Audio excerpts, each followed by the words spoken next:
सुखदास जी महाराज, आपके श्री युगल पाद पद्मों में मैं कृपाविलास परिवार की ओर से साष्टांग प्रणाम करता हूं। साथ ही आप परम पूज्य श्री स्वामी राम सुखदास जी महाराज के सानिध्य में रहे। अनेक वर्षों तक विरक्त रूप में गंगा किनारे आपने पर्यटन किया। अनेक साधु, साधु का मतलब कपड़े से नहीं है, ध्यान रखना। हमारे पूज्य महाराज श्री कहते थे साधु का संबंध हृदय से है, जो हृदय से साधु है। ऐसे महापुरुष, इन्होंने अनेक संतों का सानिध्य प्राप्त किया और जब तक वो रहे, पूज्य स्वामी जी पंच भौतिक विग्रह में विद्यमान थे, तब तक आप उनके चरणाश्रित रहे।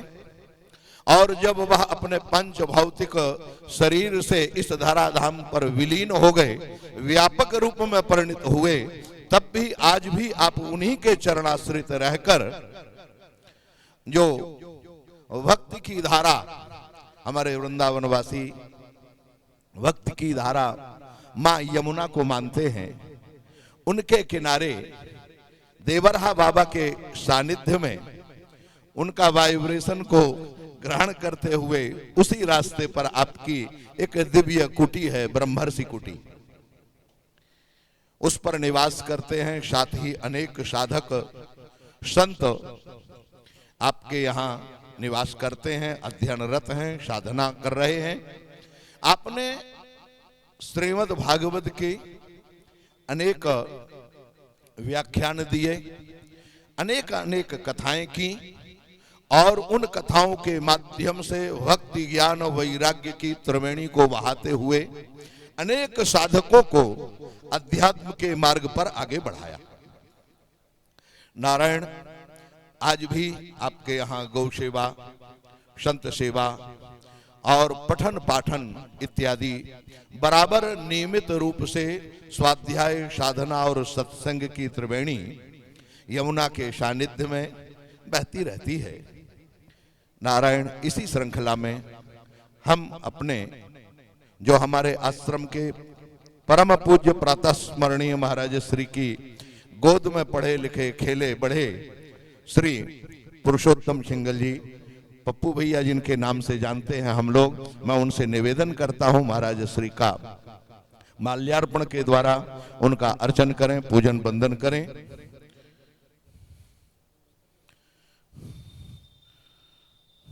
शुक्लां ब्रह्म विचारसार परमाद्यां जगद व्यापिनीं वीणा पुस्तक धारणीं अभयदां जाड्यान्धकारापहां हस्ते स्फाटिकमालिकां विदधतीं पद्मासने संस्थितां वन्दे तां परमेश्वरीं भगवतीं प्रदां शारदां। नमोस्त्वनन्ताय सहस्रमूर्तये सहस्रपादाक्ष शिरोरुभा, अब इसको चढ़ा के फिर पहनाइए, सहस्रबाहुवे सहस्रनाम्ने पुरुषाय शाश्वते सहस्रकोटि युगधारणे नमः। नारायण, आइए हम सब लोग अपने मन को एकाग्र करें और श्री ठाकुर जी से प्रार्थना करें कि वो हमें रास रस प्रदान करने की कृपा करें और इस रस में हम लोग अवगाहन करें पूज्य महाराज श्री के द्वारा। जय श्री कृष्ण, जय श्री राम।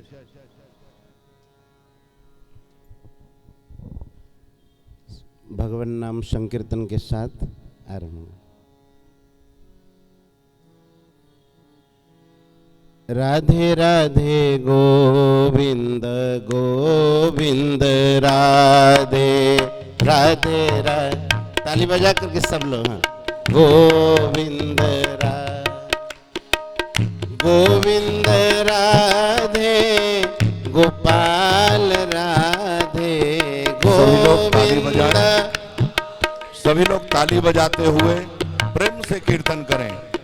गोविंद राधे गोपाल राधे गोविंद राधे गोपाल राधे श्री राधे राधे गोविंद गोविंद राधे राधे राधे राधे गोविंद गोविंद राधे राधे राधे गोविंद गोविंद राधे राधे राधे गोविंद गोविंद राधे गोविंद राधे गोपाल राधे गोविंद राधे पाल राधे गोविंद राधे राधे गोपाल राधे गोविंद राधे राधे गोपाल राधे श्री राधे राधे गोविंद गोविंद राधे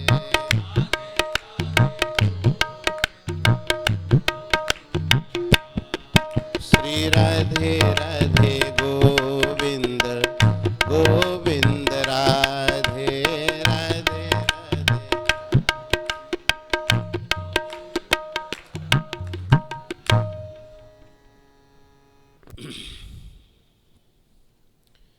नमस्तस्मै भगवते कृष्णाय कुण्ठमेधसे राधाधर सुधा सिन्धौ नमो नित्यविहारिणे राधां कृष्णस्वरूपां वै कृष्णं राधास्वरूपिणं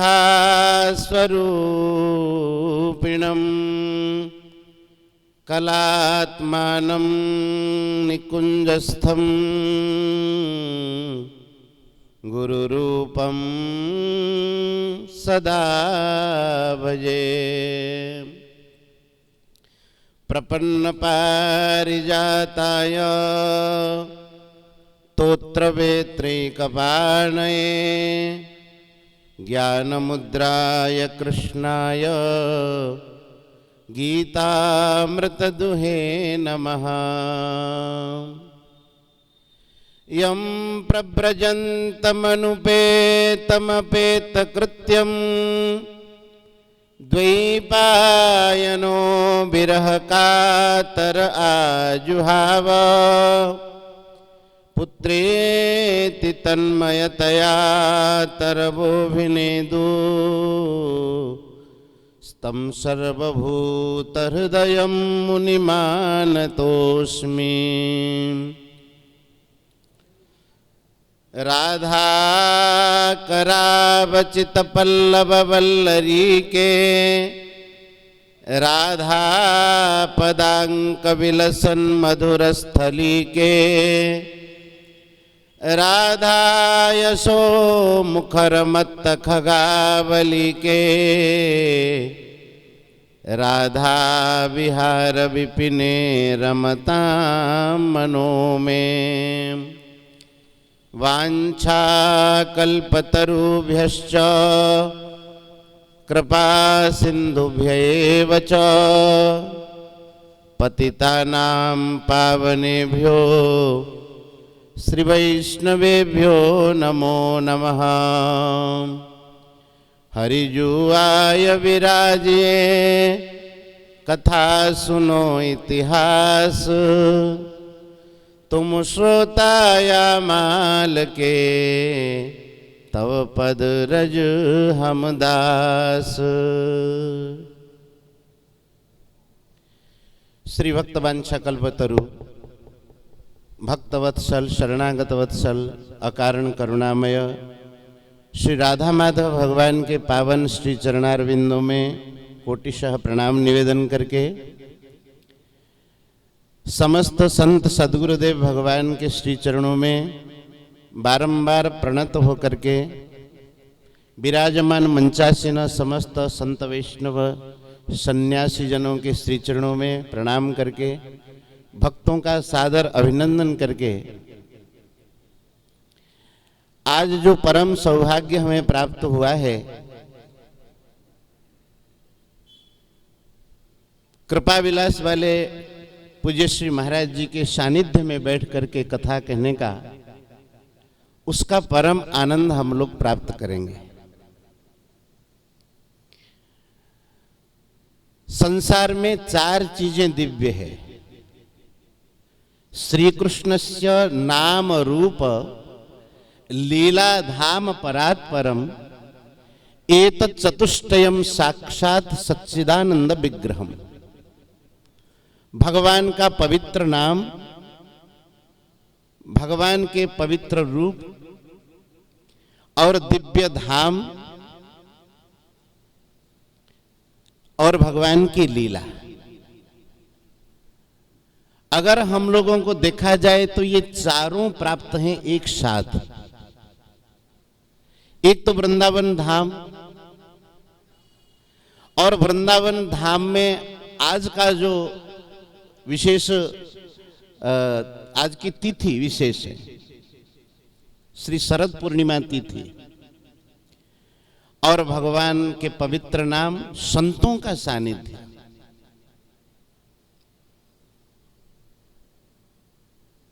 एक साथ सबका संयोग होना बहुत कठिन है, लेकिन भगवान कृपालु है। भक्तों पर कृपा करने के लिए भगवान एक साथ चारों का संयोग देते हैं। और एक विशेष बात है, संसार में 2 चीजें और भी चिन्मय हैं। श्री पद्म पुराण में कहते हैं कि संसार विषवृक्षस्य द्वे फले ह्यमृतोपमे।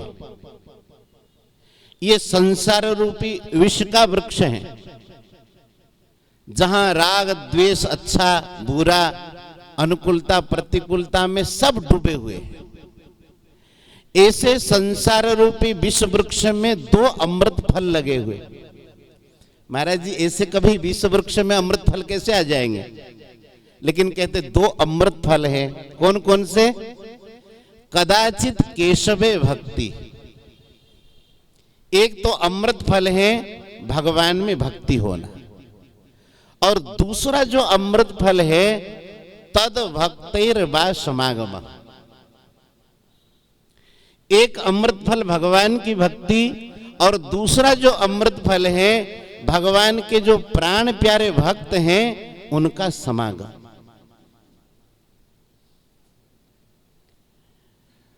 हम लोग कितने सौभाग्यशाली हैं। अगर इस संबंध में विचार करें तो बुद्धि काम करेगी नहीं।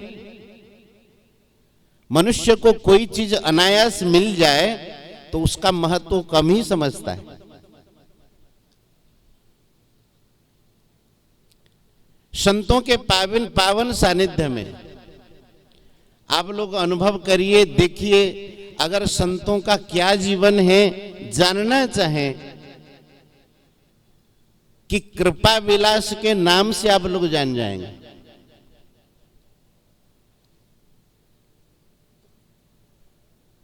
अगर महाराज श्री के जीवन को कोई जानना चाहे तो ये जो भवन का नाम दिया गया है उससे आदमी को समझ में आ जाएगा।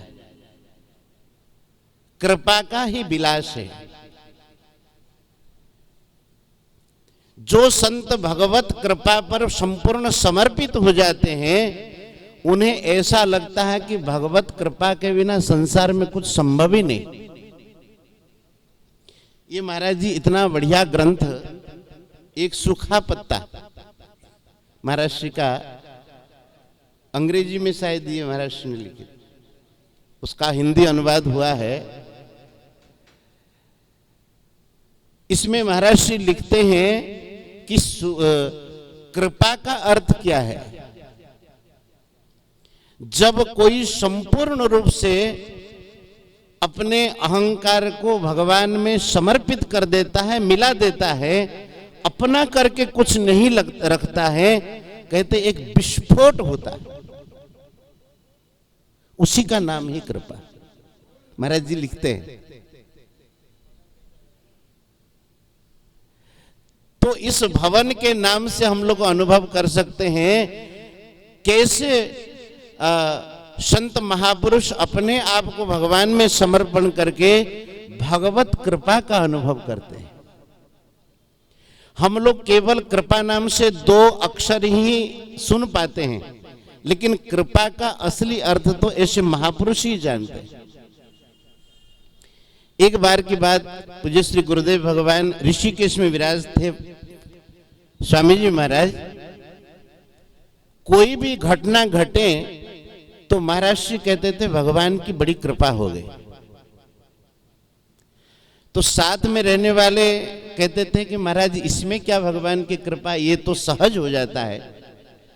तो महाराज जी ने कहा कि भैया ये तुम लोग समझ में तुम लोगों को बात नहीं आएगी। जब मनुष्य में कुछ करने की शक्ति नहीं रह जाती है, अगर तुम कहते हो कृपा से नहीं होता है तो मुतिया करके दिखा दो, लघु शंका नहीं कर सकते भगवत कृपा के बिना, महाराज जी बोले।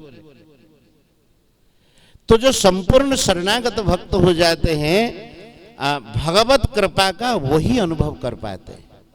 उन्हें लगता है कि ये सारा संसारी कृपा का विलास है।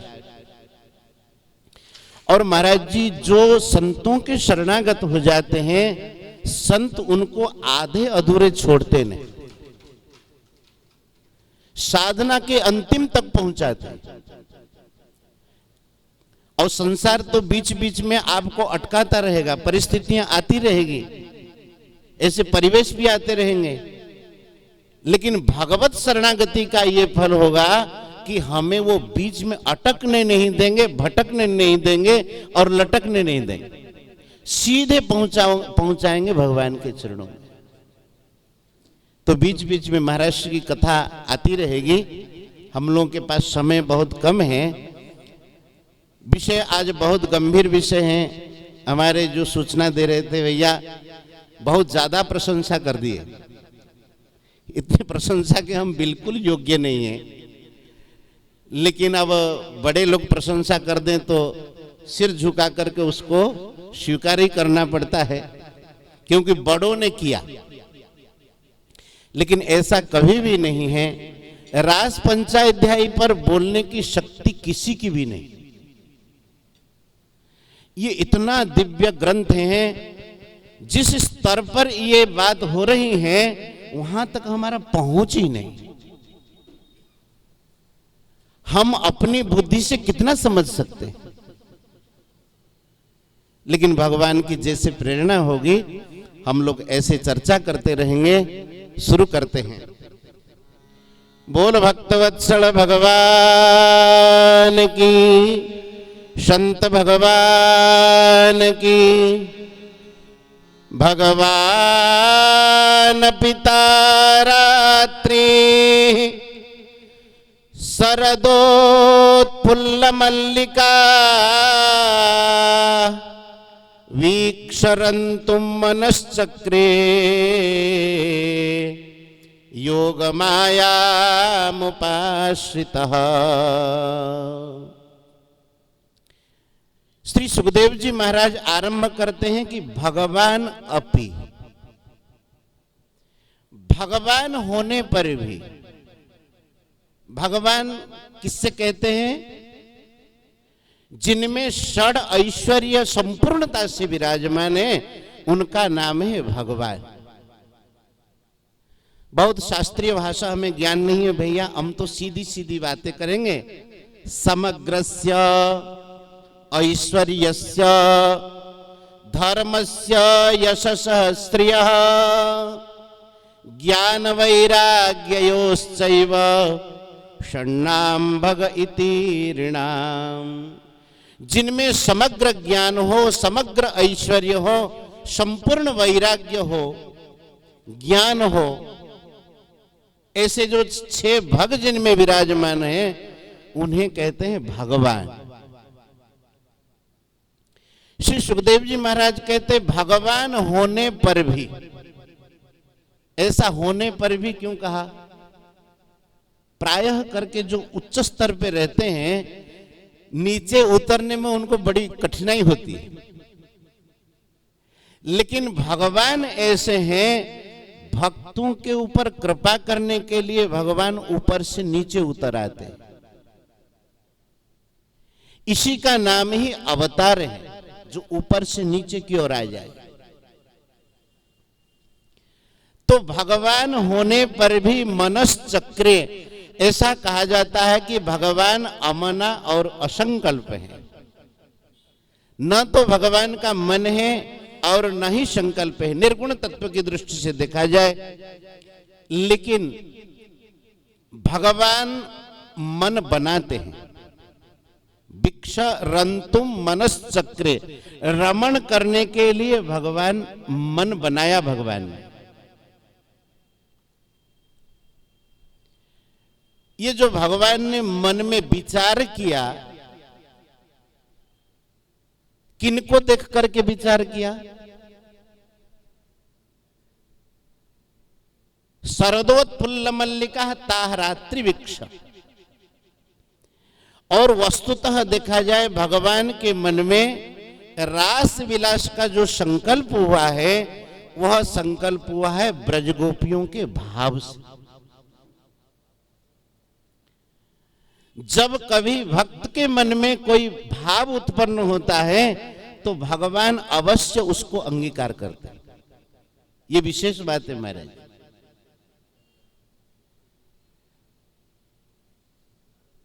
इसीलिए गोस्वामी तुलसीदास जी महाराज कहते हैं, राम सदा सेवक रुचि राखी, राम सदा। एक और माइक दे दो भाई को।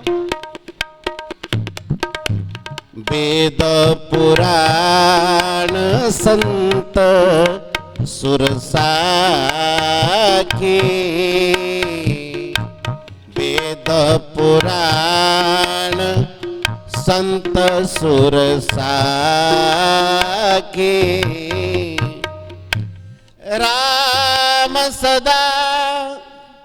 थोड़ा थोड़ा आप लोग ध्यान देंगे, लगता है राम जी का और कोई काम नहीं है। एक ही काम है राम जी का, सदा शब्द से प्रकट होता है। राम सदा, सदा क्या करते हैं राम जी? बोले सेवक रुचि राखे। सेवक की रुचि को राम जी रखते हैं। इसका मतलब भगवान हर समय इसी काम के लिए प्रस्तुत रहते हैं। मेरा भक्त चाहता है तो उसका संकल्प पूर्ण हो। कभी कभी साधकों के मन में ऐसा आता है कि हम लोग खूब भक्ति करते हैं, भजन करते हैं, लेकिन भगवान हमारी बात सुनते नहीं। हाँ, ऐसा मन में भाव आता है तो हम तो भगवान को ज्यादा चाहते हैं, लेकिन भगवान हमें नहीं चाहते। इन सब प्रश्नों का उत्तर रास पंचाध्याय से मिलेगा। ऐसे समय तो बहुत कम ही मिलेगा।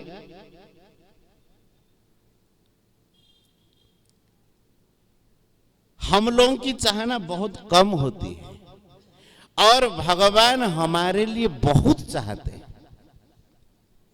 अतः कहते हैं राम सदा सेवक रुचि राखी। सेवक के भीतर कौन सी रुचि है, इस बात का भगवान बहुत ध्यान रखते हैं। दरिया दूषण दास में नहीं राम में दोष, जन चाले एक पाहुंडो तो हरि चाले 100 कोस। कहने का अभिप्राय है भगवान से मिलने के लिए हमारे मन में ही उत्कंठा की कमी है। इस सूखे पत्ते में महाराज जी लिखते हैं, भगवान को नया बनाना नहीं। जिनको भगवत प्राप्ति होती है, क्या ये भगवान को नया बनाते हैं? भगवान तो विराजमान है और जो भगवत प्राप्ति करना चाहता है वो भी है साधक। क्या कमी है? जब भगवान है, प्राप्त करने वाला भी है, तो कमी कहां पर है? तो कहते हैं महाराज श्री कि एक ही कमी है हमारे भीतर उत्कंठा की। भैया मोबाइल का प्रयोग थोड़ा, कथा के समय थोड़ा मोबाइल बंद रखो, थोड़ा बाहर चले जाओ उधर, नहीं तो कथा में विघ्न हो जाएगा भक्तों को। बोल वृंदावन बिहारी लाल की। विराजमान है, भक्त विराजमान है, तो कमी कहां पर? बोले कमी केवल उत्कंठा में ही है और कहीं कमी नहीं। उत्कंठा में कमी क्यों है? जब कभी संतों की कृपा से, संतों के सानिध्य से हमारे मन में यत्किंचित उत्कंठा जागृत हो भी जाता है, तो क्या करते हैं कि हम उत्कंठा को, उस उत्कंठा को विषयों से पूर्ण कर देना चाहते हैं, इसलिए उत्कंठा दब जाती है। एक किसी व्यक्ति ने कहा कि महाराज मुझे भूख नहीं लगती। वैद्य ने पूछा भूख नहीं लगती, क्या कारण है? सुबह से कुछ खाते हो क्या?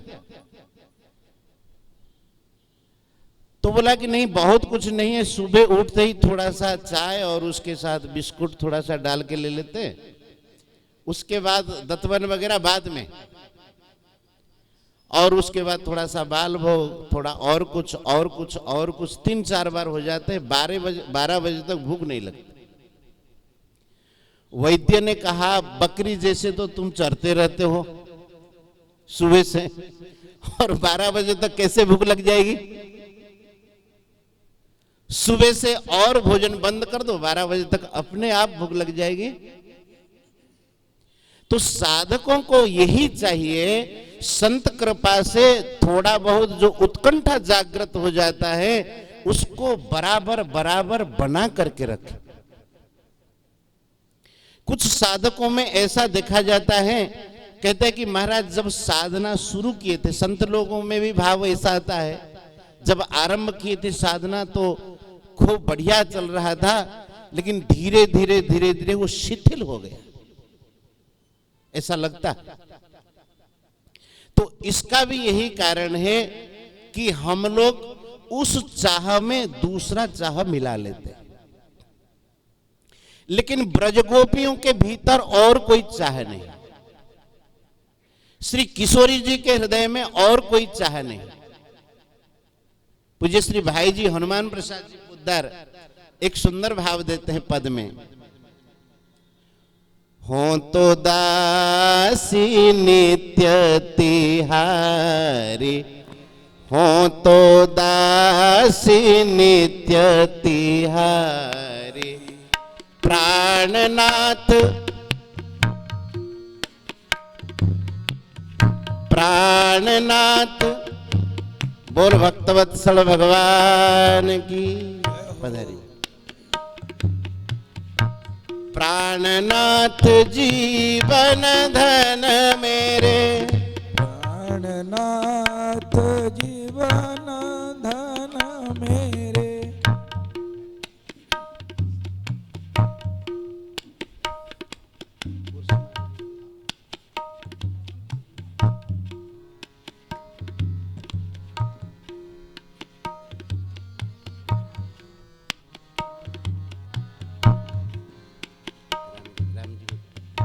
राम जी गए, आप गए, आप गए।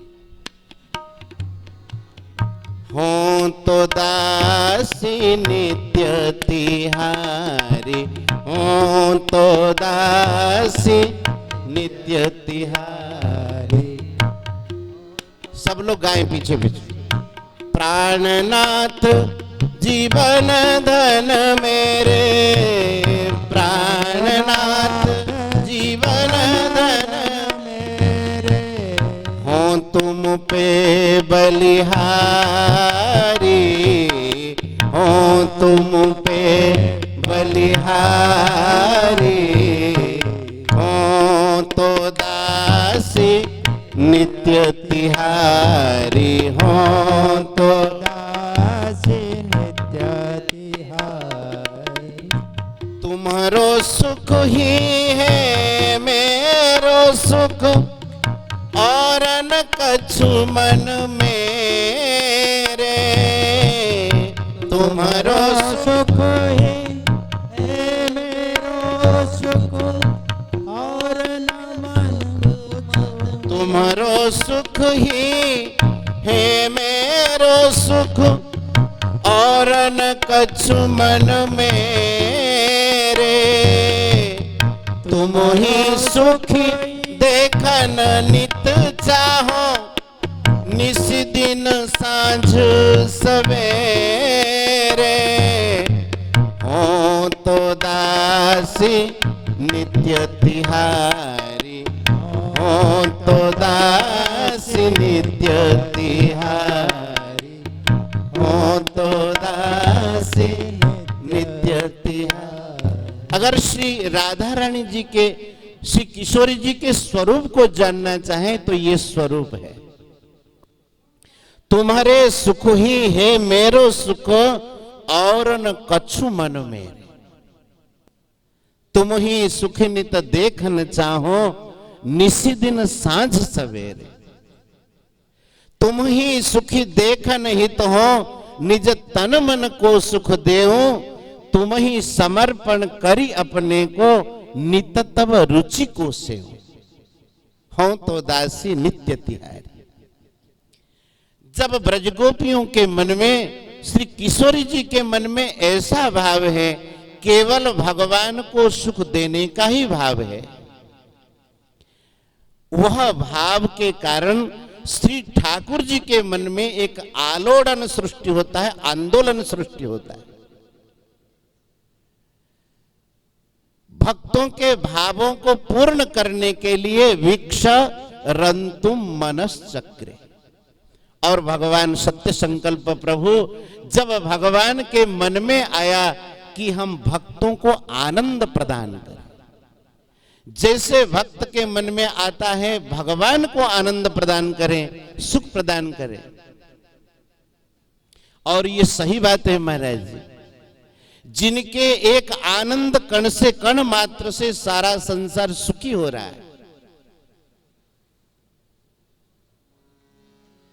जो आनंद सिंधु सुख राशि, शी करते त्रैलोक्य सुपासी, सो सुख धाम राम असनामा, उनका नाम है राम, और जो सबको आकर्षित करे उनका नाम है श्री कृष्ण। तो भक्त भगवान को सुख देने को चाहे और भगवान भक्तों को आनंद प्रदान करने की इच्छा करें, इसी का नाम ही रास विलास है। रास विलास का अर्थ आप कोई केवल शरीर से ही मिलना, इस बात को बिल्कुल न समझना। श्री सुखदेव जी महाराज भाव समाधि में विराजमान होकर के कहते हैं, भगवान के मन में जैसे ही संकल्प होता है कि भक्तों को सुख दिया जाए, उस समय, आज का ही दिन था, उड़राज चंद्रमा जो है अपनी सेवा करते हैं, सब अपनी अपनी सेवा के लिए आ पहुंचे हैं। तदोडुराज ककुभः करैर्मुखं प्राच्या विलिम्पन अरुणेन संतमैः।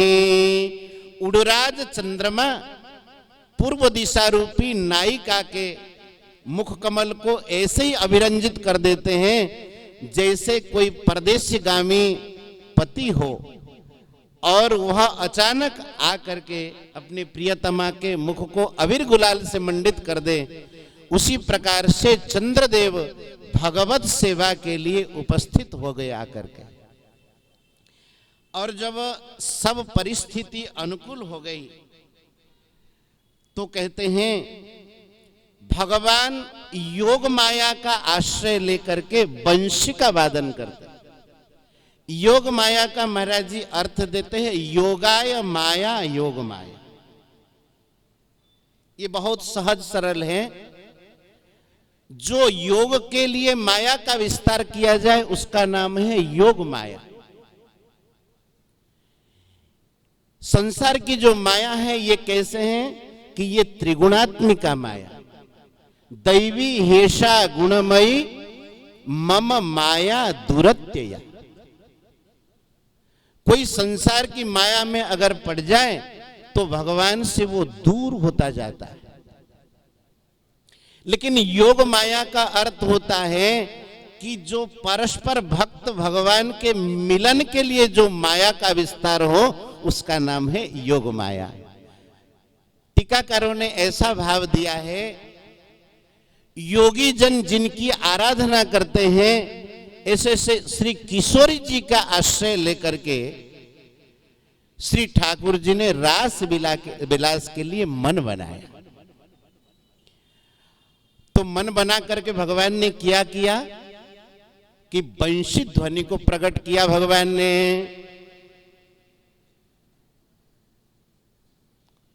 चंद्रमा उदित हो गए हैं, चंद्रमा के किरणों से ये वन प्रांत है, ये सुशोभित हो गया है।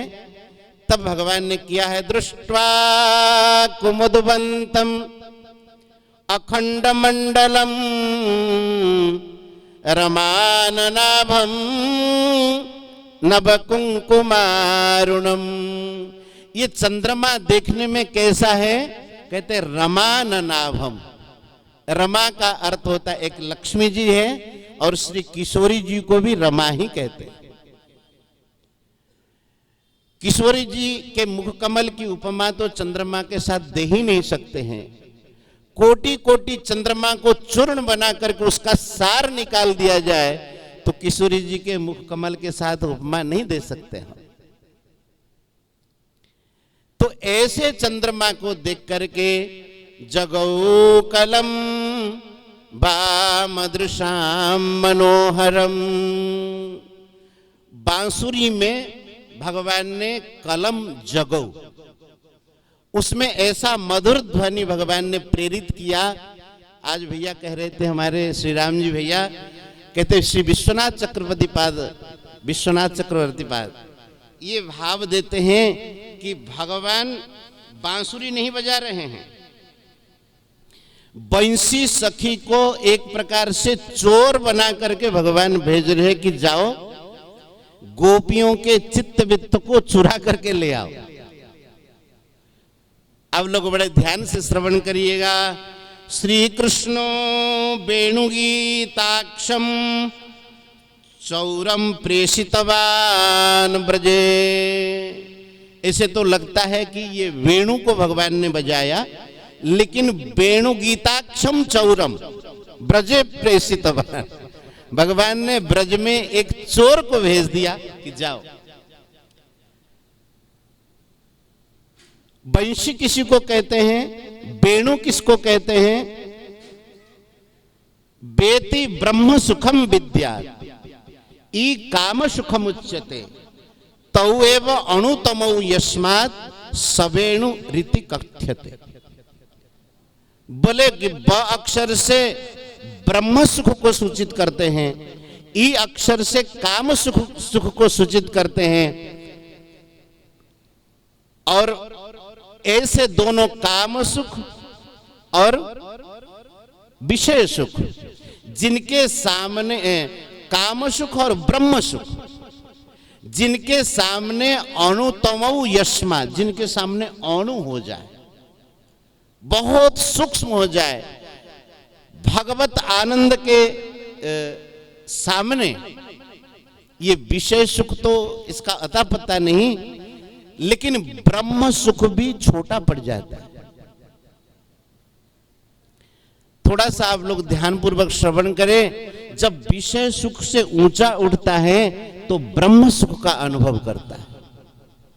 बाह्य स्पर्शेषु असक्तात्मा बिंदति आत्मनियत सुख। जब बाह्य स्पर्श का अर्थ होता है विषय, गीता जी का श्लोक, बाह्य स्पर्श से जब असक्तात्मा होता है तो विषय सुख को प्राप्त करता है। नहीं, बाह्य सुख से असक्तात्मा होता है तो ब्रह्म सुख को प्राप्त करता है। और ब्रह्मानंद से जब ऊपर की ओर उठता है तो कृष्ण प्रेम में वह पागल होता है। प्रायः लोग ऐसा मानते हैं कि जो सन्यासी संत महात्मा हैं उनको मानते हैं कि ये तो ब्रह्मानंद में विलीन है।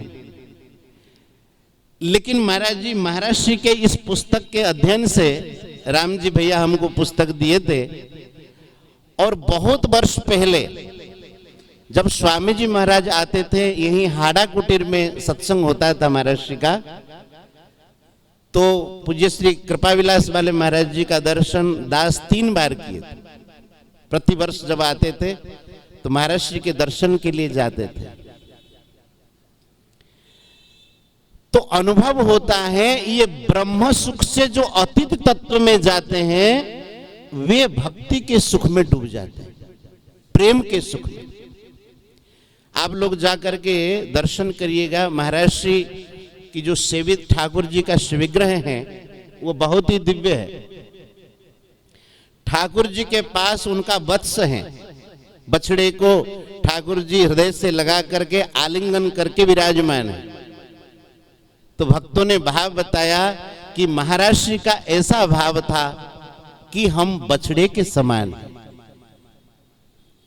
और भगवान हमको हर समय हृदय में लगा करके रखे। महाराज जी संतों के भावों को समझना बहुत कठिन है। संतों के गति रामदास जगते लखिया न जाए। यहां वृंदावन में एक संत हुए हैं पूज्य श्री शरणानंद जी महाराज,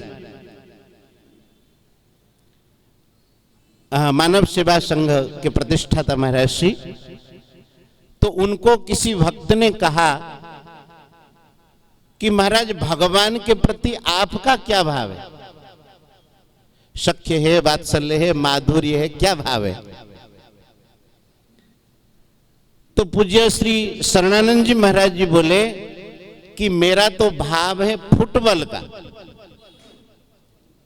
हाँ, तो बोले महाराज समझ में नहीं, आप फुटबॉल का मतलब क्या है? बोले कि देखो फुटबॉल ऐसा होता है कि इधर श्री जी और इधर श्री ठाकुर जी विराजमान हैं। जो फुटबॉल खेलते हैं तो 2 पक्ष होते हैं, इस पक्ष वाला उधर मार देता है, उस पक्ष वाला इधर मार देता है। तो एक पक्ष में ठाकुर जी विराजमान हैं, एक पक्ष में किशोरी जी विराजमान हैं। ठाकुर जी के चरण स्पर्श होते ही मैं किशोरी जी की ओर चला जाता हूं, और किशोरी जी के पावन चरणों का स्पर्श होते ही मैं ठाकुर जी की ओर आ जाता हूं। मेरा स्वतंत्र कोई अस्तित्व नहीं। और ये कहते थे हार जीत मेरे पर निर्भर करता है, मैं जिनके पक्ष में चला जाऊं उसका गोल हो जाए उस पर। तो ऐसे ही महाराज जी यहां जो एक सूखा पत्ता कहने का ये प्रयोजन है, कभी भी महाराज श्री ने अपना नाम इसमें नहीं दिया, इस ग्रंथ में भी कहीं भी नाम नहीं। सूखा पत्ता कहने का मतलब वो हवा के ही आश्रित, हवा जहां ले जाए वो वहीं पर चला जाए। अच्छा, सूखा पत्ता क्यों कहा? सरस, गीला पत्ता क्यों नहीं कहा? ताजा पत्ता क्यों नहीं कहा? बोले सूखा पत्ता बहुत हल्का होता है। तो संत महापुरुष जब भगवत तत्व का अनुभव करते हैं, संसार को लेकर के तनिक भी उनके भीतर अहंकार का लेश नहीं रहता। हम लोगों ने संसार को अपने में धारण किया है और अपने आप को संसार में रखा है। कैसे? ये मेरा है, ये मेरा है, तो संसार को अपने में रखा है और मैं इनका हूं, अपने आप को संसार में रखा है। संतों में ये नहीं रहता है, भगवान के आश्रित रहते हैं। इसीलिए महाराज ने कहा, लिखा एक सूखा पत्ता। तो संतों के जो भाव होते हैं बड़े ही दिव्य होते हैं, उनके भावों को सामान्य व्यक्ति समझ नहीं पाता है। तो हम लोग ये चर्चा कर रहे थे कि ब्रह्म सुख से और विषय सुख से और ब्रह्म सुख से जिनका जीवन अतीत की ओर चला जाए वही इस सुख को अनुभव कर पाता। हमें लगता है कि ये उत्सव महाराज जी कितने दिनों से मनाया जा रहा है? लगभग कह रहे थे संत भगवान 50 सालों से। तो महाराज श्री कृपा विलास वाले महाराज जी पूज्य श्री इस तत्व को, इस आनंद को प्राप्त किए हुए हैं ब्रह्म सुख से ऊपर उठ करके, तभी उनके मन में इसका छाप रह गया और भक्तों को वो आनंद वितरित किया जाए, इसीलिए महाराज ने ये उत्सव रखा। श्रीमद् भागवत में जब आप लोग श्रवण करेंगे, जब देवता लोग भगवान की स्तुति करते हैं, गर्भस्थ भगवान की, बड़ा एक सुंदर भाव देते हैं, कहते हैं कि हे प्रभु स्वयं समुत्तीर्य सुदुस्तरम द्युमन् भवार्णवं भीममदभ्रशौरुदाः भवत्पदाम्भोरुहनावमत्रते निधाय याता सदनुग्रहो भवान्। देवता लोग भगवान से कहते हैं प्रभु ये जो आपके प्राण प्यारे भक्त होते हैं वे इस माया को अनायास ही तर जाते हैं, संसार को स्वयं समुत्तीर्य, इस भवसागर को तर जाते हैं एक नौका का आश्रय लेकर के। वो नौका क्या है? भवसागर चह पार जो चापावा राम कथा ता कह दृढ़ नावा भवसागर चह पार जो पावा कथा ता कह दृढ़ नावा भवसागर चह पार जो चाह पावा। जो इस भवसागर से पार होना चाहते हैं, भगवान की कथा उनके लिए सुदृढ़ नौका। महाराज जी आज भी कृपा विलास में हमारे आचार्य जी कथा कहते हैं, नित्य कथा होती है कृपा विलास में। तो महाराज श्री जिस नौका को स्थापित करके गए हैं, स्वयं समुत्तीर्य सुदुस्तरम द्युमन् भवार्णवम भीमम, ये भवार्णव जो है संसार सागर, इसको तरना बहुत कठिन काम है, बड़ा भीषण है। लेकिन संत इतने कृपालु हैं, जिस नौका से भवसागर को वे पार हो जाते हैं, ना तो उस नौका को साथ में लेके जाते हैं और न ही तोड़ करके जाते हैं। हम लोग जैसे स्वार्थी हो तो कहेंगे कि हम तो पार हो गए, नौका को लेके जाएंगे साथ में, दूसरे लोग न पार हो पाए, बोले नहीं। निधाय याता, इस संसार में भगवत कथा रूपी नौका को स्थापित करके जाते हैं। क्यों? बोले वे अदभ्र सौहृदा, उनका हृदय विशाल होता है, भगवान की ऐसे प्रेरणा होती है उनके भीतर, इस संसार के जीवों के लिए, भक्तों के लिए ऐसी व्यवस्था स्थापित करके जाया जाए जिसका आश्रय लेकर के भक्त लोग भी संसार सागर से पार हो जाए। तो ये नौका में हम लोग विराजमान हैं। देखो एक विशेष बात है, नौका में जो बैठ जाता है उसको कुछ करना नहीं पड़ता है। करना किसको पड़ता है? जो नौका चलाता है उसको करना पड़ता है। हाँ, नौका में विराजमान होने के बाद एक ही काम करना पड़ता है, मझधार में बीच में ना कहें कि हम यहां उतरेंगे। इसका मतलब संतों के आश्रय के बाद, भगवत कथा में विराजमान होने के बाद बीच में न उतरे। अगर कोई कहेगा कि हम बीच में उतरेंगे, नाविक तो मना ही करेगा, लेकिन कोई मानेगा नहीं तो क्या कर सकता है वो। इसीलिए अपने लोगों का एक काम है कि बीच में न उतरे। जिस व्यवस्था को संत महापुरुष रख करके गए हैं, भवत पदाम्भो रुहनावमत्रते निधाय याता सदनुग्रहो भवा, जिस रस को संतों ने आस्वादन किया है वे जानते हैं विषयी लोग तो ब्रह्मानंद तक ही नहीं पहुंचते हैं, और रास लीला का आनंद तो बहुत कठिन काम है। फिर भी भगवत लीला कथा का श्रवण करते करते उनका अंतःकरण भी विशुद्ध हो जाए और यत्किंचित भगवान का झलक श्री किशोरी जी की कृपा से मिल जाए, इसीलिए इस व्यवस्था को रख करके जाते हैं।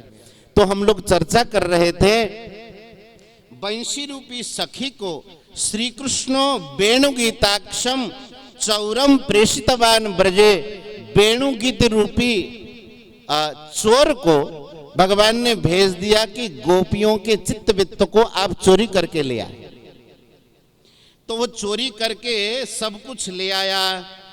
कोशागारे तदंतस्थम लज्जा धैर्य मनोधनम, गोपियों के हृदय रूपी कोशागार में वो बंशी निनाद जाकर के पहुंच गया। और महाराज जी क्या क्या चोरी करके वो लाता है? लज्जा। कैसे हम जाएंगे श्री कृष्ण के पास? विसृज्य स्मयमानान स्वान दृशम ब्रीडाम च देहि किम, अगर भगवत प्राप्ति कोई करना चाहता है, संसार में डर होना उचित है, हरि डर गुरु डर जगत डर, लेकिन जहां भगवान की भक्ति होती है वहां लज्जा का कोई काम नहीं। श्री हरिदास महाराज जी एक पद लिखते बड़ा सुंदर, चलोरी आज ब्रजराज मुख निरखिए, चलोरी आज ब्रजराज मुख निरखी। उसके बाद औरन की लाज सो काज कहा सरे हो। चलो चलते हैं ब्रजराज श्री श्याम सुंदर का दर्शन करें, और अगर हम ऐसे लाज करते रहे तो हमारा काम ही नहीं बनेगा। चलोरी आज ब्रजराज मुख निरखिए, औरन के लाज सो काज कहा सरेगो, बहुत कोई कहेगो तो श्याम के ढिंग गए। ज्यादा कोई कहेगा तो क्या कहेगा? भगवान के पास गई, भक्ति करने चली गई, याते पुनी और कौन कहा कहेगो, नाचबे लगी तो फिर घूंघट कहा। भाई नाचना शुरू किया तो घूंघट डालने से क्या फायदा? तो इस प्रकार से वह वंशी निनाद जा करके गोपियों के हृदय में संसार की जो लज्जा है और जो उनके मन में धैर्य है, उनके मन को चोरी करके वह वंशी निनाद लेकर के आ जाता है। इस विषय में श्री व्यासदास जी महाराज एक बड़ा सुंदर भाव लिखते हैं, नैना रे चित चोर बताओ, तुम ही रहत भवन रखवारे, बांके वीर कहाओ। श्री नारायण स्वामी जी का पद है, नैना रे चित चोर बताओ, तुम ही रहत भवन रखवारे, बांके वीर कहाओ। तुम्हारे आगे गया मन मेरो,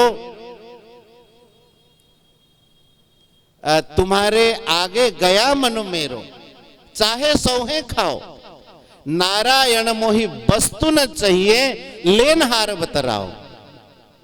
हमें वस्तु नहीं चाहिए, कौन लेकर के गया है इस विषय को आप बता दीजिए। तो वह बंशी निनाद जाकर के गोपियों के कर्ण में जाकर के प्रवेश कर जाता है, और तम चौरम धर्तुका मास्ता धावमाना परस्परम, उस चोर को पकड़ने के लिए गोपियां निकलती है घर से। कैसे निकलती हैं आप लोग सब श्रवण किए हुए हैं। समस्त कामों को छोड़ करके जो जिस अवस्था में रहती हैं वैसे चल पड़ती है। वस्तुतः ये एक शिक्षा की बात है। हम लोग जब मन में ऐसा भाव रखते हैं, बात में भक्ति करेंगे करेंगे करेंगे, वो करेंगे करेंगे में ही रह जाता है। साधकों के लिए विशेष ध्यान देने की बात है, जब भगवत भक्ति की उत्कंठा भीतर जागृत हो जाए तो फिर सोचना नहीं चाहिए कि बाद में करेंगे। अगर बाद के लिए छोड़ देते महाराज जी फिर वो कार्य होता नहीं। गोपियां यह शिक्षा देना चाहती है कि परिवेशयन्त्यस्तद्हित्वा पाययन्त्यः शिशुन्पयः। जो जिस अवस्था में विराजमान रहती है, भगवान की तरफ से जब सूचना आ गई, उस चोर को पकड़ने के लिए उसी अवस्था में जाकर के पहुंच गई गोपी। ये कहने का और एक ये भाव है, गोपियों का अपना कार्य करके कुछ था ही नहीं, वे सब कृतार्थ हो गई थी। मनुष्य कृतार्थ कब होता है? मनुष्य कृतार्थ तभी होता है कि जब सब कुछ वो भगवान के लिए करता है। मनुष्य जब तक अपने लिए कर्मों को करता रहेगा महाराज जी कभी कृतार्थ नहीं होगा, कृतकृत्य कभी हो ही नहीं सकता है। जब वो भगवत प्रीत्यर्थ करेगा तभी जाकर के कृतार्थ होगा। गोपियां अन्योन्य मलक्षितोद्यमः, ये कहने का प्रयोजन है कौन जा रही है कौन नहीं जा रही है इसके लिए गोपियां प्रतीक्षा नहीं करती। साधकों के लिए क्या कहना चाहते भगवान? ये कहना चाहते हैं कौन भक्ति कर रहा है कौन नहीं कर रहा है इस विषय में ज्यादा दिमाग न लगाई। करना है अपने को भक्ति, अपने को भगवान के पास जाना है, इस भाव से अन्योन्य मलक्षितोद्यमा। किसी को गोपियों का उद्यम जो है मालूम नहीं, एक दूसरे को बताए बिना गोपियां चलती हैं। और कैसे गोपियां चलती हैं वहां की शोभा का वर्णन करते हैं।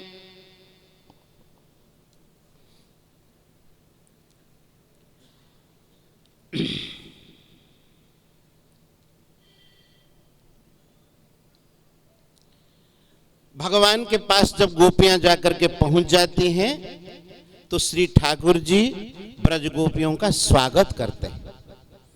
स्वागतम वो महाभागा प्रियम किम करवाणि वह। हे महाभागा ब्रज गोपियों, हम आपका क्या प्रिय करें, आप बताएं। आप लोग बताएं कि भगवान जिनको महाभागा कह करके संबोधन करें वो कितनी भाग्यशालिनी होगी। संसार में बहुत कुछ सांसारिक चीज मिल जाए तो महाभाग वो बन नहीं सकता महाराज। आप लोग देखेंगे श्रीमद् भागवत में जब कोई भगवान की ओर लगता है तो श्री सुखदेव जी उनके लिए महाभाग शब्द कहते हैं। जब श्री अक्रूर जी महाराज ठाकुर जी को लेने के लिए पधारे हैं तो श्री सुखदेव जी महाराज उनको महाभाग कहते हैं। गच्छन पथि महाभागो, कंस के मंत्री रहे लेकिन सुखदेव जी ने कभी उनको महाभाग नहीं कहा। लेकिन जब भगवत दर्शन के लिए श्री अक्रूर जी महाराज निकले तभी उनको महाभाग कहते हैं। श्री रामचरितमानस में महाभाग किनको कहते हैं? बड़भागी अंगद हनुमान, बड़भागी अंगद हनुमान।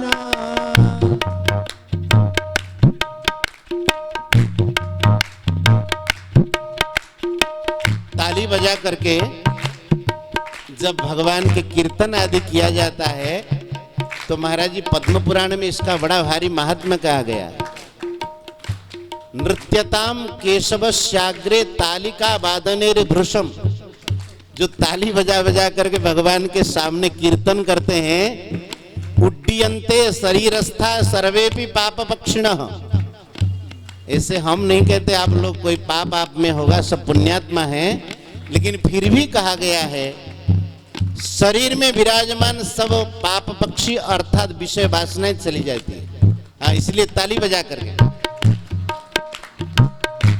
बड़भागी अंगद हनुमान, बड़भागी अंगद हनुमान, चरण कमल चापत विधि नाना, चरण कमल चापत विधि नाना, बड़भागी अंगद हनुमान, बड़भागी अंगद हनुमान। कहने का अभिप्राय ये है जो भगवान की सेवा करे वही बड़भागी। अंगद जी, श्री हनुमान जी चाहे बानर के रूप में अवतरित हो, लेकिन भगवत सेवा कर रहे हैं, इसलिए ये बड़भागी है। कंस के मंत्री रहे अक्रूर जी, कभी सुखदेव जी ने उनको बड़भागी नहीं कहा, महाभाग नहीं कहा। महाभाग उनको कहते हैं कि जो भगवान के प्रति जिनका चित्त आकर्षित है। स्वागतम वो महाभागा प्रियम किम करवाणि बह। भगवान ने कहा कि हे ब्रजगोपियों, आप एक साथ चल करके आ गई, ये रात्रि के समय में चल करके आ गई, ब्रज में क्या कोई विपत्ति आ गई है? ब्रज सब प्रकार से कुशल तो है। गोपियों को लगा जो ब्रज भगवान के द्वारा सुरक्षित है, श्री कृष्ण के द्वारा, वह ब्रज में अकुशल कैसे कुछ हो सकता है? ब्रूतागमन कारणम, क्यों आप लोग पधारी हैं, इसका कारण आप लोग बताओ। अच्छा, गोपियां कुछ भी कारण नहीं बता रही है, चुप विराजमान है, लेकिन भगवान क्या कह रहे हैं कि हे ब्रज गोपियों, देखो यह जो रात्रि है ये भयंकर रात्रि है। अब भगवान के जैसे विद्वान तो कोई हो नहीं सकता है, इसीलिए भगवान उनको बाचः पेशैर विमोहयन, ऐसी वाणी भगवान बोलते हैं जिनके अनेक अर्थ हो सकते हैं।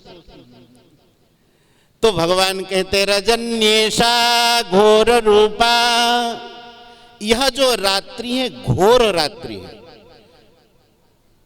चांदनी रात्रि है और ये तो सुखद रात्रि है। भगवान उसको घोर रूपा क्यों कहते हैं? घोर सत्व निषेविता, बड़े भयंकर सत्व माने प्राणी यहाँ विराजमान है, हिंसक प्राणी विराजमान है।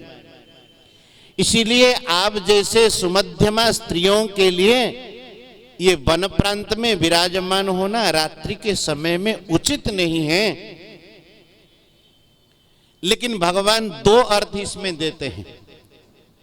रजनी ऐसा अघोर रूपा, भक्तों ने ऐसा भाव निकाला है, ये रजनी बहुत सुखद रजनी है, चंद्रमा की चांदनी छिटक रही है।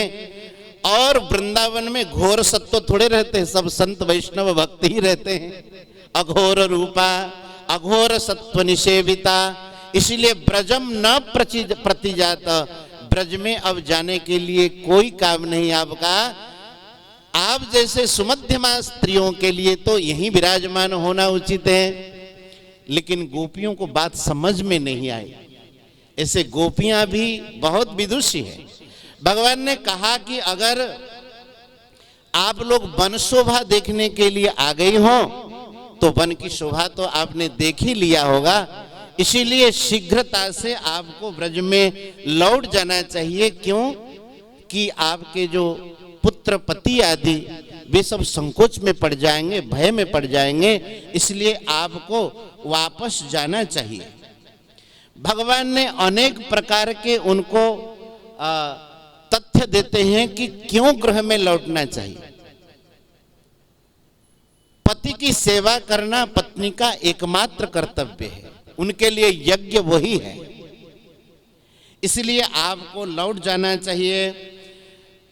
दूसरी बात, मेरे पास में रहने से मुझ में जैसा भाव नहीं होता है, दूर से मेरा चिंतन करे तो मेरे प्रति ज्यादा भाव होता है। लेकिन ये भी एक भक्ति का मार्ग है।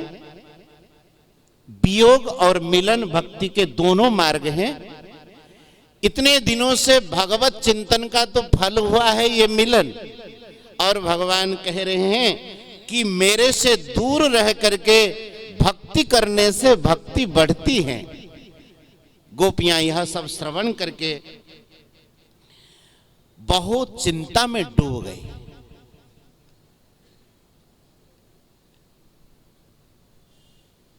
इस ग्रंथ में एक हम पढ़ रहे थे, जब कभी साधक के मन में ऐसा भाव आए कि भगवान हमें पूछते नहीं हैं, भगवान का हम भजन करते हैं लेकिन भगवान हमें चाहते नहीं, हमारी सुधि नहीं लेते हैं, ऐसा मन में कभी कभी साधकों के मन में भाव आ जाता है। लेकिन आप लोग श्रवण करेंगे कि भगवान भक्त को जितना चाहते हैं संसार में कोई नहीं चाहता है। जब श्री ठाकुर जी का प्राकट्य होगा तब ठाकुर जी बताएंगे। लेकिन भगवान उस बात को प्रकट क्यों नहीं होने देते कि मैं बहुत आपको चाहता हूं कि भक्त की भक्ति बढ़ती रहे।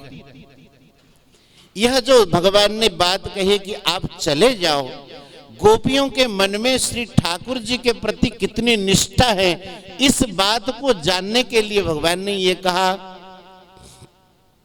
अब यहीं से प्रणय गीत शुरू होता है। गोपियां क्या कहती हैं, जैसे माता पार्वती के मन में भावना क्या, जन्म कोटि लगी रगर हमारी, जन्म कोटि लगी रगर हमारी, बरऊ शंभुनत रहो कुंवारी, बरऊ शंभुनत रहो कुंवारी, जन्म कोटि लगी रगर हमारी, जन्म कोटि लगी रगर हमारी, तजहुन नारद कर उपदेशु, तजहुन नारद कर उपदेशु, ताल देते रहिए, तजहुन नारद कर उपदेशु, तजहुन नारद कर उपदेशु, आप कहे सत बार महेशु, आप कहे सत बार महेशु, तजहुन नारद कर उपदेशु। नारद जी श्री गुरुदेव भगवान, पार्वती माता कहती हैं अगर भगवान शंकर खुद आकर के कहे और एक बार नहीं 100 बार कहे तो मैं गुरु जी की बात को छोड़ नहीं सकती। तो यहां गोपियों के हृदय में यही भाव है। गोपियां नीचे देख करके दुखी होकर के और अपने नेत्रों से आंसू बहा करके भगवान से कुछ कहना चाहती है। महाराज जी, कुछ भक्त लोग भाव देते हैं गोपियां नीचे क्यों देखती हैं? ऐसा भाव देते हैं कि गोपियां अपने आप को देख रही है। कोई अपने आप को देखे तो सीधा देखेगा तो अपने आप को नहीं देख सकता है। अपने आप को देखने के लिए मुख को नीचा करना पड़ेगा। तो गोपियां मानो अपने आप को देख रही हैं कि भगवान श्री कृष्ण तो हमारे प्रेष्ठ हैं, हमारे प्रियतम हैं। आज तक कभी हमने ऐसी बात उनसे सुनी नहीं। भगवान की ओर देख करके गोपियां यह जानना चाहती है कि यही हमारे प्रियतम है कि नहीं। जब गोपियों ने देखा नहीं प्रियतम में तो कोई कमी नहीं है, ये तो हमारे प्रियतम है। तो गोपियां अपने और ध्यान देती है कि हमारे में कोई कमी तो नहीं। कहने का अर्थ है हम लोग प्रायः करके भगवान को दोष देते, छोटी छोटी बातों में भगवान की कमी जरूर निकाल देते हैं, लेकिन अपनी और ध्यान नहीं देते हैं। कृत्वा मुखान्यवशुचः श्वसनेन शुष्यत बिंबाधराणि चरणेन भुवम लिखन्त्यः। संत ऐसा भाव देते हैं, वे गोपियां अपने चरणों की नाखून से भूमि में कुछ लिख रही है। क्या लिख रही है? मानो कह रहे कि हे पृथ्वी माता, आप अपने वक्ष को विदीर्ण कर दीजिए और आपके वक्ष में हम समा जाए। प्रेष्ठ हमारे प्रियतम ऐसी बात कहें, वो बात सुन करके हम उनके सामने खड़ी रहें, ऐसा हमारे लिए संभव नहीं है। गोपियां अपने और देखती है, ऐसा सोचती है कृष्णस्तु एवं कटु न बदति। भगवान श्री कृष्ण तो ऐसा कभी कटु बोलते नहीं है। अयम सएव अन्योवा, ये हमारे प्रियतम हैं अथवा और कोई है। जब उन्हें लगता है कि प्रियतम में कोई कमी नहीं है, गोपियां अपने और देखती हैं, तो उनको लगता है कि हमारे भीतर भी भगवान के प्रति कोई भाव में कमी आ गई हो, ऐसी बात तो है नहीं। संसार में कहीं भी हमारा और लगाव है नहीं, हम केवल कृष्णगत प्राणा ही हैं। तो जब हमारे भीतर और कोई लगाव है नहीं, तो प्रियतम हमें जाने के लिए क्यों कहते हैं? तो यहां से गोपियां शुरू करती है, जिसको प्रणय गीत कहते हैं। आप लोग भी श्रवण करें, खूब आनंद पूर्वक गोपियां कहती हैं। गोप्य ऊचहो मैवं विभोर्हति भवान् गदितुं नृशंसं संत्यज्य सर्व विषयान् स्तव पादमूलम् भक्ता भजस्व दुरवग्रहमात्यजास्मान् देवो यथादि पुरुषो भजते मुमुक्षुन्। कितनी महत्वपूर्ण बातें। गोपियों को भगवत स्वरूप का यथार्थ ज्ञान है। कहते हैं कि जैसे देवः परमात्मा, जैसे आदि नारायण जैसे मुमुक्षुओं का भजन करते हैं, मुमुक्षुओं को चाहते हैं, उसी प्रकार से हे प्रियतम माँ एवं विभो अर्हति भवान गदितुम नृशंसम। आप तो हमारे प्रियतम हैं, इस प्रकार के कठोर वाक्य आपको शोभा नहीं देता। उनको जाने के लिए आप कहिए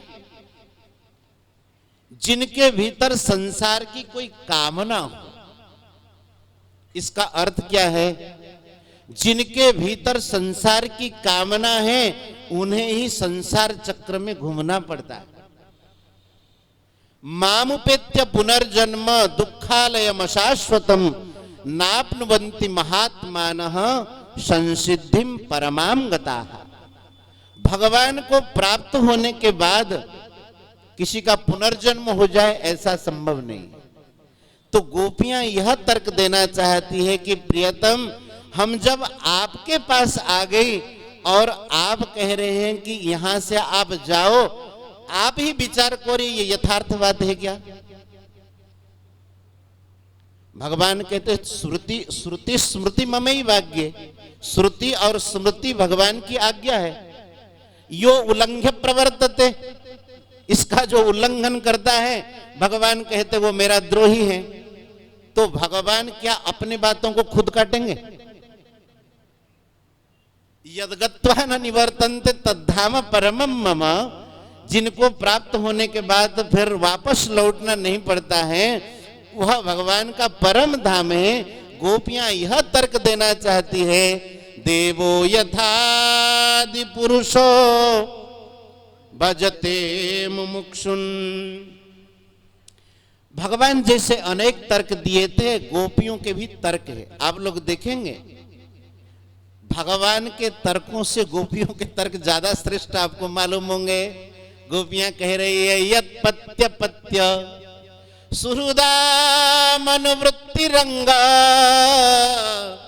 स्त्रीणाम स्वधर्म इति धर्म विदा त्वयोक्तम। आप तो धर्म तत्व के ज्ञाता है, धर्म विदा। आपने कहा पति की सेवा करनी चाहिए, अपत्यों का माने पुत्रादि का पालन करना चाहिए, बच्चों का पालन करना चाहिए। आप ये बताइए सब कुछ आप है कि नहीं? त्वमेव माता च पिता त्वमेव, त्वमेव बंधुश्च सखा त्वमेव, और त्वमेव विद्या द्रविणम त्वमेव, त्वमेव सर्वम मम देव देव। अच्छा, भगवान के पास कुछ कहने के लिए तर्क ही नहीं है। बोले कि जो आपने हमारे लिए बात बोले हैं आप, वो आपके प्रति लागू हो जाए। पृष्ठो भवांस्तनुभृताम किल बंधुरात्मा। आप देहधारियों के एकमात्र आप प्रिय हैं, इसीलिए आपकी सेवा में हम आ गए। इसलिए जाने की आप और मत कहिए।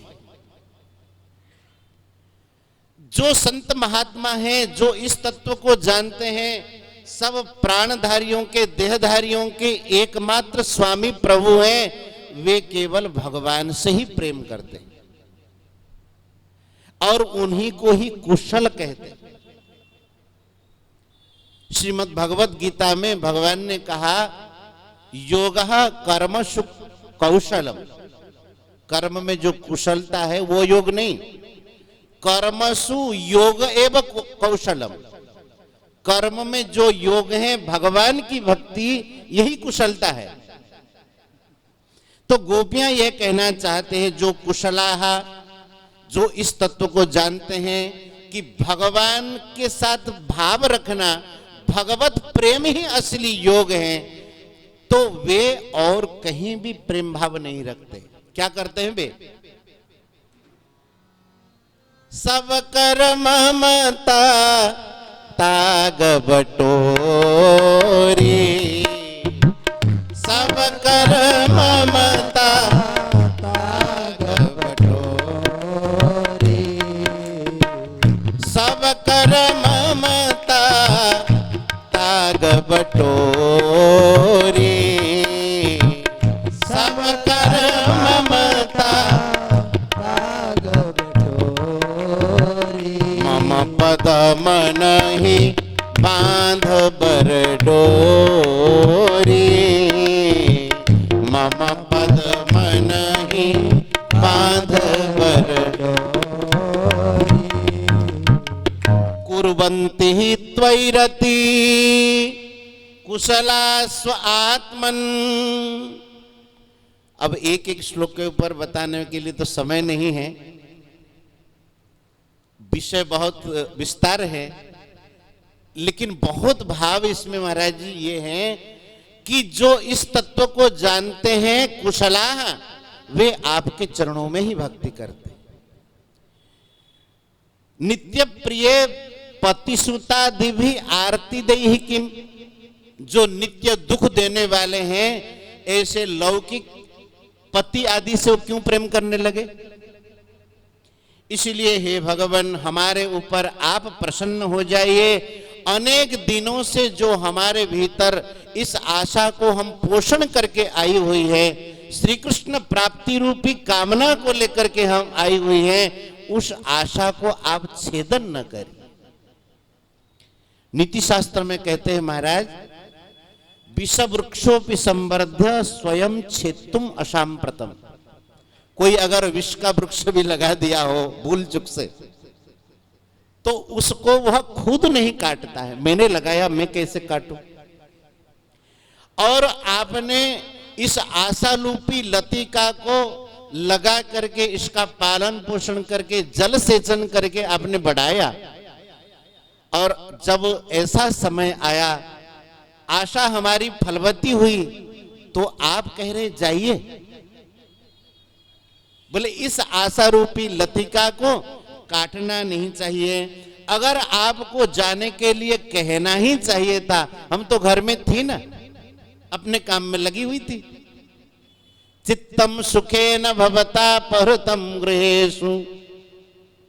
अब जब आ गई तब हम वापस नहीं जा सकती हैं। पादौ पदम न चलतस तव पाद मूलात्। एक पग भी हम यहां से नहीं निकाल सकती है। इसलिए आप अपने मधुर वाणी से हमको तृप्त करिए, हमें आनंद प्रदान करिए। अगर आप ऐसा नहीं करते हैं तो हम क्या करेंगे?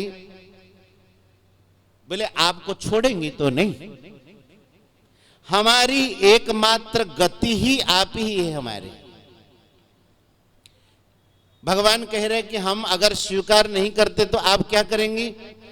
बोले कि ध्याने नयाम पदयो पदबिम सकेते नोचेद वयम विरह जाग्नि पयुक्त देहा।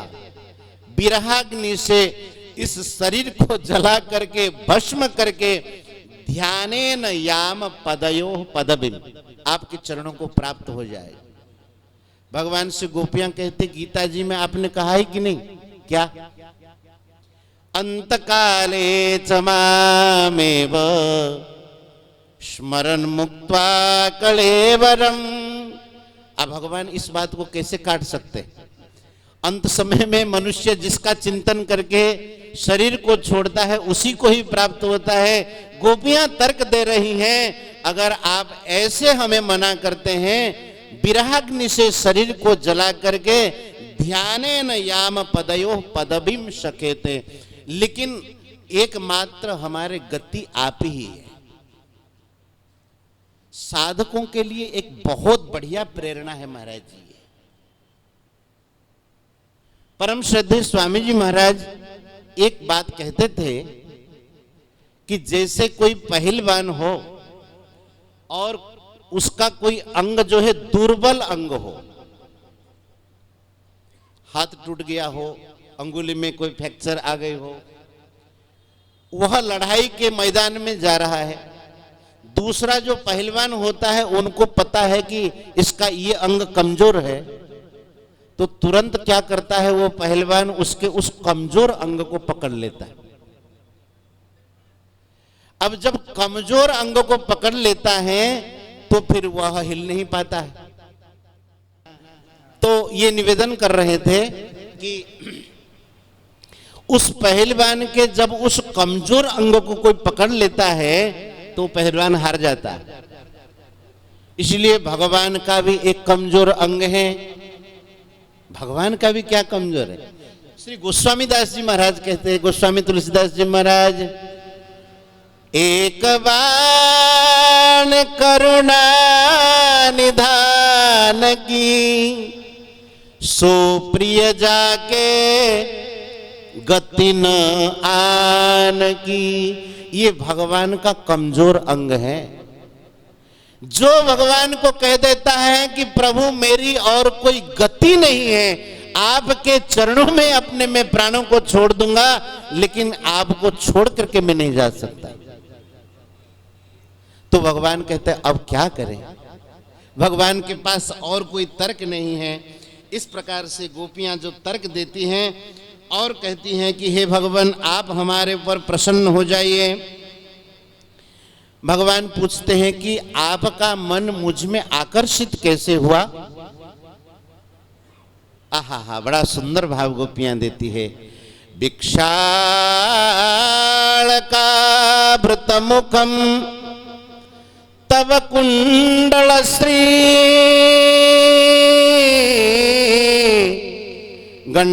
गंडस्थलादर सुदम हसितावलोकम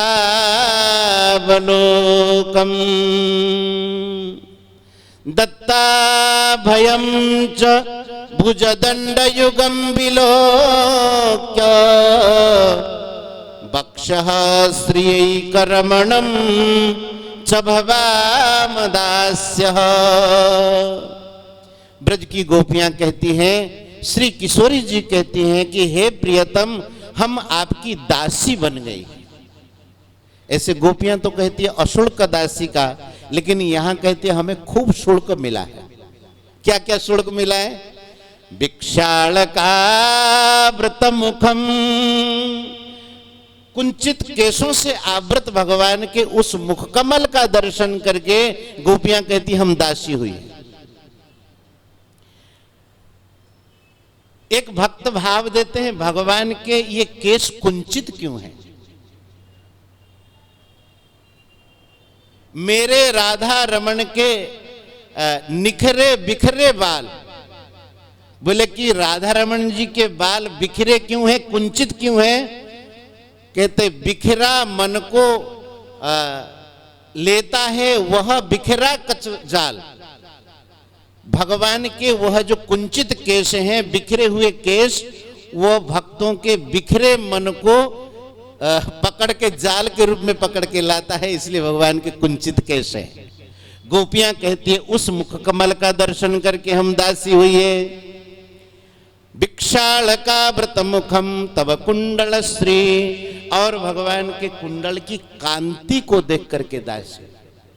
एक बार महाराज जी श्री राधा रानी सखियों से कहती हैं कि हे सखियों, एक बार श्री श्याम सुंदर का मुझे दर्शन करा दो। सखियां कहती है कि तुम नित्य दर्शन करती हो, प्रियतम जब गौचरण करके आते हैं घंटों तक दर्शन करती हो अपलक नेत्रों से, और कहती हो कि हमें दर्शन करा दीजिए। तो श्री राधा रानी नेत्रों से आंसू बहा करके कहती है हे सखियों, मेरा ऐसा सौभाग्य कहा है, श्री कृष्ण का मैं दर्शन ही नहीं कर पाई। तो एक दिन जब श्री किशोरी जी अट्टालिकाओं पर बैठ करके जब श्री ठाकुर जी गोचरण करते हुए पधारते हैं, उस समय की झांकी का दर्शन करती है, तो सखियां जाकर के किशोरी जी को पकड़ लेती हैं और कहती हैं कि हे श्री किशोरी जी, तुम बार बार झूठ बोल देती हो कि ठाकुर जी को मैंने दर्शन किया ही नहीं, अब क्या कर रही थी? तो किशोरी जी के आंखों में आंसू आ गए और श्री किशोरी जी बोले कि सखी, हमारा ऐसा भाग्य कहाँ है जो श्याम सुंदर का दर्शन हो। तो क्या कर रही थी? बोले उनके कुंडल की कांति में मेरा मन अटक गया, मेरे नेत्र अटक गए, उससे आगे मेरे नेत्र जा ही नहीं पाए, इसलिए दर्शन करने में मैं समर्थ नहीं हूं, दर्शन करने में मैं समर्थ नहीं हुई। तब कुंडल श्री भगवान के कुंडल की कांति में इतना प्रकाश है, इतना तेज है। गोपियां कहती है उसको दर्शन करके हम आपकी दासी भई है। तब कुंडल श्री भिक्षालकावृत मुखम तब कुंडल श्री गंडस्थलाधर सुदम, आपके सुंदर गंडस्थल का दर्शन करके, रक्तिम गंडस्थल का दर्शन करके, ये कपोल और अधर सुधा का आपने जो मीठी मीठी वाणी बोली है, उसका श्रवण करके हम दासी हुई है। और आपके आजानुलंबित भुजाओं का दर्शन करके हम आपके दासी हुई है। भगवान के आजानुलंबित भुजाएं क्यों हैं? इसका कारण है कि भगवान के लंबे लंबे हाथ इसीलिए हैं कि भगवान सब भक्तों को अपने में समेट लेना चाहते हैं। और भगवान के उन्नत उत्तुंग वक्षस्थल का दर्शन करके गोपियां कहती है कि हम दासी हुई है। एक भक्त महाराज जी भाव देते हैं भगवान के वक्षस्थल विशाल क्यों है? श्री भाई जी का एक बड़ा सुंदर भाव है पद में, श्रीमती मूर्ति अंकित करती। श्री किशोरी जी तुलिका लेकर के श्री श्याम सुंदर की एक छवि बना रही है, और छवि बनाते बनाते श्री किशोरी जी जब भगवान का वक्षस्थल बनाती है, उसको उन्नत और उत्तुंग बनाती है, थोड़ा प्रशस्त बनाती है। क्यों? एक भाव ऐसा भाव देते हैं कि अनेक भक्त ये चाहते हैं कि भगवान के वक्षस्थल में स्थान प्राप्त करें।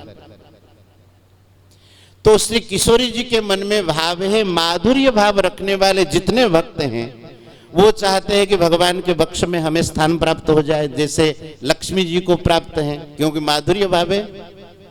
तो किशोरी जी सोचती हैं कि अगर वक्षस्थल छोटा होगा और भक्त ज्यादा होंगे तो भीड़ ज्यादा हो जाएगी, इसलिए वक्षस्थल को उन्नत बनाया जाए और उसमें सब भक्त समा जाए। इसीलिए श्री किशोरी जी उन्नत वक्षस्थल बनाती हैं। गीत गोविंद में इसका बड़ा भाव है, निर्दय हृदय कपाटम। श्री गीत गोविंद में जयदेव महाप्रभु लिखते हैं कि भगवान का हृदय कैसे है, कहते कपाट के समान है, बहुत उन्नत। गोपियां कहती हैं हम इन सब का दर्शन करके दासी हुई, भगवान के पास और कोई तर्क नहीं था। तो भगवान ने कहा कि ठीक है, अब रासलीला का अनुष्ठान किया जाए। रासलीला में दो भाग है, एक पहले रास विलास है, गोपियां जब माने नहीं हो उसके बाद भगवान अंतर्हित हुए, उसके बाद महारास विलास है। और इतना हमारे पास समय नहीं है, आरंभ भी थोड़ा विलंब से हुआ है और महाभाग श्री शंकराचार्य जी महाराज पधार रहे हैं, इसीलिए हमारे पास कम ही समय है। थोड़ा सा एक पद गायन करके हम लोग कथा को पूर्ण करना चाहेंगे। प्रथम रास विलास में ही पूर्ण होगी कथा। आज गोपाल, सब लोग साथ में गाइए। रास रस खेलत आज गोपाल, रास रस खेलत आज गोपाल, रास रस खेलत आज गोपाल, रास रस खेलत आज गोपाल, रास रस खेलत पुलिन कल्प तरु तीररी सजनी आज गोपाल, रास रस खेलत आज गोपाल, रास रस खेलत पुलिन कल्प तरु तीररी सजनी आज गोपाल, शरद विमल नभ चंद विराजे, शरद चंद विराजे, शरद विमल नभ चंद विराजे, शरद विमल नभ चंद्र विराजे, शरद विमल नभ चंद विराजे, शरद विमल नभ चंद्र विराजे, रोचक त्रिविध समीररी सजनी, रोचक त्रिविध समीररी सजनी आज गोपाल, रास रस खेलत आज गोपाल, रास रस खेलत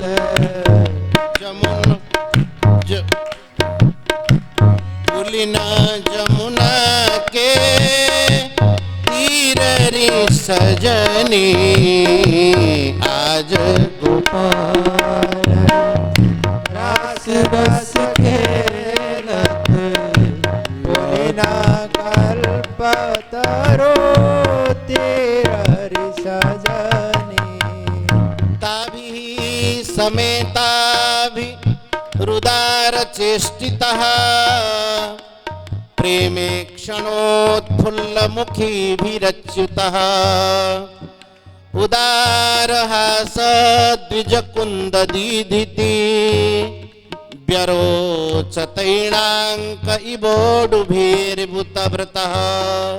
भगवान की ऐसे शोभा होने लगी जैसे नक्षत्रों के बीच में चंद्रमा की शोभा हो, उसी प्रकार से भगवान की शोभा होने लगी।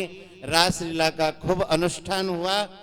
अभी ने नाचत दो रस रंग भेद भाव भाव उपजत अंग अंगन भाव भाव उपजत अंग अंगन कोक कला मन दीने दीने कोक कला मन दीने बाजत मधुर मृदंग किंकिणी बाजत मधुर मृदंग किंकिणी नूपुर तालन बीने नूपुर तालन बीने नाचत दो रहसी रंग भीने नाचत दो रहसी रंग भीने राधे राधे गोविंद गोविंद राधे राधे राधे गोविंद गोविंद राधे राधे राधे गोविंद गोविंद राधे राधे राधे गोविंद गोविंद राधे राधे राधे श्री भक्तवत्सल भगवान की जय। उसके बाद गोपियां मानिनी हो जाती है, भगवान अंतर्हित हो जाते हैं। फिर गोपी गीत के रूप में गोपियां विलाप करती रहती हैं। और जब हृदय से गोपियां एक साथ मिलकर के रुरुदु सुस्वरम राजन कृष्ण दर्शन लालसा, उस समय गोपियों की ओर सत्ता नहीं थी महाराज जी। कौन रो रही है? कृष्ण दर्शन लालसा रुरुदु।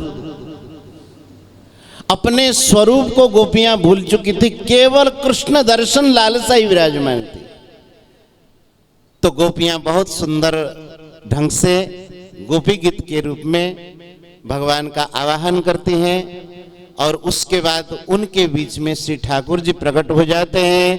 तासामा बीरभूत सौरी स्मयमान मुखाम्बुज पीतांबरधर श्रग्वी साक्षात मन्मथ मन्मथ। बोल मन्मथ मन्मथ भगवान की श्री रास बिहारी सरकार की।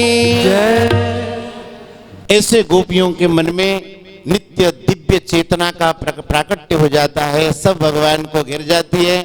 और उसी जमुना के तट पर अपना उत्तरीय वस्त्र बिछा देती है, भगवान उस पर विराजमान हो जाते हैं। योगियों के हृदय में जिनके लिए आसन कल्पित हैं, भगवान गोपियों के उस वस्त्र पर विराजमान हो जाते हैं। और गोपियां पूछती हैं कि प्रियतम भजतोनु भजन्ते के एक एतद विपर्ययम नो भयांश भजन्ते के एतन्नो ब्रूहि साधुवो। भगवान कहते हैं गोपियों, आप जितने स्तर से सोचती हैं हम उससे ज्यादा आपसे प्रेम करते हैं। ना हम तो गोप्य भजतो पिजंतुन भजाम्य मीशाम मनवृत्ति वृत्तये। हम खूब आपका भजन करती है, प्यार आपसे करती हैं, लेकिन आपको ये बताती नहीं। क्यों? कि रस का और विलास बढ़े। इसलिए भगवान साधकों को बहुत प्यार करते हैं, लेकिन साधकों को ऐसा लगता है कि भगवान तो हमें चाहते ही नहीं। तो भगवान ने कहा कि देवताओं की जैसी आयु मिलने पर भी मैं आपके प्रेम से कभी, प्रेम के ऋण से कभी मुक्त नहीं हो सकता हूँ। गोपियों के मन में फिर भाव आया, फिर सब जो विरह का कष्ट दूर हो गया। फिर खूब रासलीला का अनुष्ठान हुआ और महारास का अनुष्ठान हुआ। उसके बाद समाप्त करते हुए कथा कहते हैं, जो इस कथा को गायन करते हैं, श्रवण करते हैं, उनका जो हृदय विकार है, काम नष्ट हो जाता है, वो भगवान के परम प्यारे हो जाते हैं, भगवान को बहुत प्रिय हो जाते हैं। कथा बहुत है, स्वल्प समय है, इसीलिए लगता है कि हमें प्रतिवर्ष ऐसा ही होता होगा, कथा आरंभ होते होते फिर वो समाप्त हो जाता हो, अंतिम तक तो पहुंचता नहीं होगा, हमें जो आभास होता है। फिर भी हम लोग कीर्तन करते हैं और कथा को यहीं विश्राम देते। जय जय श्याम, जय जय श्री वृंदावन धाम, जय हो। जय जय श्यामा, जय जय श्याम, जय जय वृंदावन धाम। जय जय राधे, जय जय श्याम, जय जय श्री वृंदावन धाम। जय जय राधे, जय जय श्याम, जय जय वृंदावन धाम। जय जय राधे, जय जय श्याम, जय जय श्री वृंदावन धाम। जय जय राधे, जय जय श्याम, जय जय वृंदावन धाम। पावन राधे तेरो नाम, पावन श्री वृंदावन धाम। पावन राधे तेरो नाम, पावन श्री वृंदावन धाम। जय जय श्यामा, जय जय श्याम, जय जय श्री वृंदावन धाम। जय जय रामा, जय जय श्याम, जय जय श्री श्री वृंदावन बिहारी लाल की, श्री रास बिहारी सरकार की, श्री राधा रानी की जय। जय श्री राधे, सब संत भगवंत की